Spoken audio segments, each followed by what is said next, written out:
اللہ الرحمن الرحیم السلام علیکم ورحمۃ اللہ۔ واقعہ شب معراج۔ رجب کی 27ویں شب کو اللہ کے پیارے نبی صلی اللہ علیہ وسلم کو معراج کا شرف عطا کیا گیا۔ یہ واقعہ ہجرت سے 5 سال قبل پیش آیا۔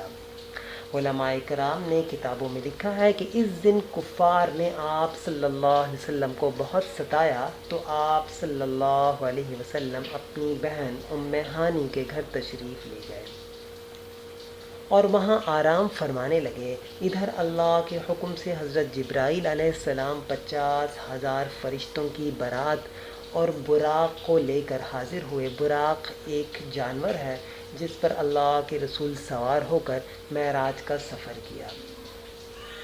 حضور اکرم صلی اللہ علیہ وسلم کی خدمت میں حاضر ہوئے تو جبرائیل علیہ السلام نے فرمایا، اے اللہ کے رسول، آپ کا رب آپ سے ملاقات چاہتا ہے۔ چنانچہ سفر معراج کا سلسلہ شروع ہوا۔ حضور اکرم صلی اللہ علیہ وسلم براق پہ سوار ہونے سے پہلے تھوڑے سے ہچکچائے اور رک گئے۔ حضور پاک صلی اللہ علیہ وسلم کو دیکھ کر جبرائیل علیہ السلام نے ارشاد فرمایا، یا رسول اللہ، کیا بات ہے؟ اللہ کے رسول صلی اللہ علیہ وسلم نے ارشاد فرمایا، مجھ پر تو اللہ رب العزت کی اس قدر نوازشات ہیں، مگر روز قیامت میری امت کا کیا ہوگا؟ میری امت پولیس رات سے کیسے گزرے گی؟ اسی وقت اللہ کی طرف سے بشارت دی گئی، اے محبوب صلی اللہ علیہ وسلم، آپ امت کی فکر نہ کیجیے، آپ کی امت کے نیک لوگ پولیس رات ایسے پار کریں گے کہ انہیں ذرا بھی خبر نہ ہوگی۔ اس واضح بشارت کے بعد سرکار دو عالم صلی اللہ علیہ وسلم براق پر سوار ہوئے۔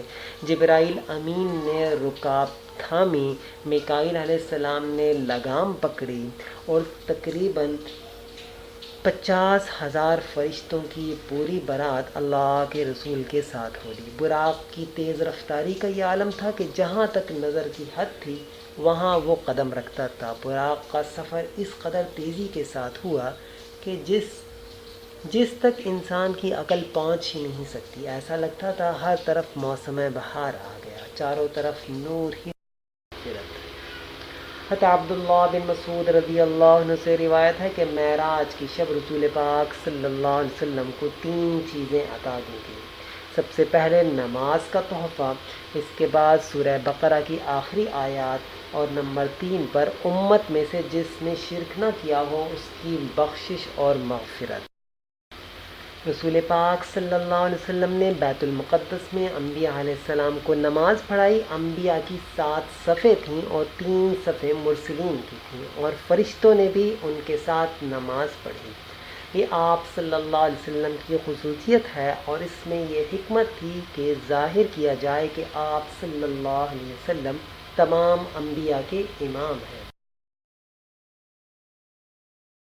اکثر یہ سوال کیا جاتا ہے کہ ایک خاص وقت میں، ایک قلیل تھوڑے سے وقت میں اتنی طویل اور عظیم سیر اللہ نے اپنے رسول کو کیسے کرائی؟